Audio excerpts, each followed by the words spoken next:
Hegel کو پڑھنے سے وجودی اور ذہنی دونوں گراوٹوں کا علاج ہو جاتا ہے۔ یہ کر کے دیکھ لو۔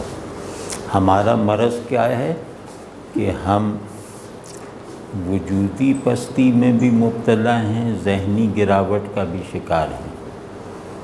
تو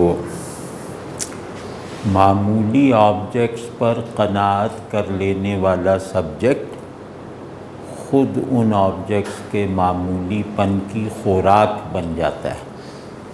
یہی المیہ ہمارے ساتھ ہوا ہے کہ ذرا سی اٹھان پکڑتی ہوئی کوئی بات کہہ دو تو لوگ اس سے ایک گھمنڈ کے ساتھ لا تعلق ہو جاتے ہیں۔ مطلب اس پہ شرمانے کی بجائے کہ یہ بات ہماری سمجھ میں نہیں آئی، اسے سمجھنے کی کوشش کریں، وہ ایک نخوت اور تکبر کے ساتھ اس کو کک مار دیتے ہیں کہ راستے سے ہٹ جائے اور حافظے میں بھی خبردار نہ ٹکنے پائے۔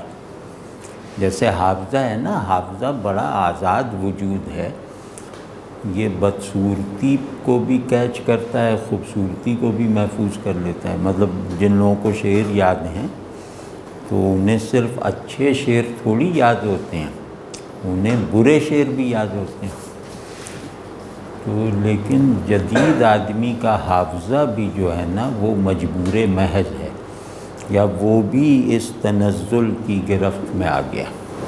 وہ شعور مردہ ہے جس کا ہر لمحہ اسے حق سے قریب نہ کرے،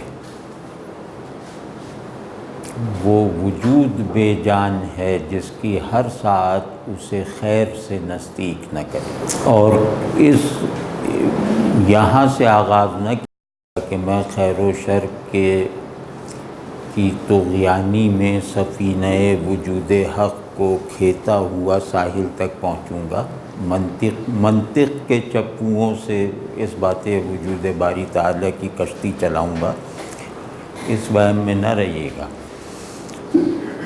کوئی یعنی امپیریکل ریزن میں کوئی جواب اس کا ممکن نہیں ہے۔ جھوٹ بولنے اور ضد کرنے کی بات الگ ہے، لیکن اس کا کوئی جو ایک امپیریسائزڈ ورژن آف ریزن ہے نا، جو سب سے زیادہ ایکٹیو ہے، جس کی بنیاد پہ ہم سب سے زیادہ فیصلے کرنے کے عادی ہیں، اس کی بنائی ہوئی لاجک میں اس مسئلے کا کوئی جواب ممکن نہیں ہے، بلکہ مذاق اڑوانے کی بات ہے۔ اب شعور کی دیگر قوتوں کو بیدار کرنے کی کوشش کریں اور کائنات یا نظام الوجود میرے شعور کی کئی سطحوں پر الگ الگ ایسنسز اور فارمز کے طور پہ موجود ہے۔ تو اس پورے نظام الوجود کی ایک اور تصویر بھی میرے شعور کے کسی خانے میں بنی ہوئی ہے اور اس کی لاجک بھی بنی ہوئی ہے، وہ ذرا ڈھونڈنے کی کوشش کریں۔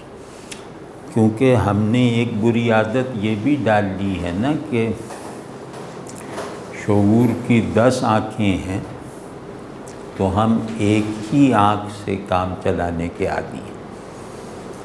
9 کو یا تو ہم نے بند کیا ہوا ہے یا ان میں تیزاب ڈال کے انہیں اندھا کر دیا۔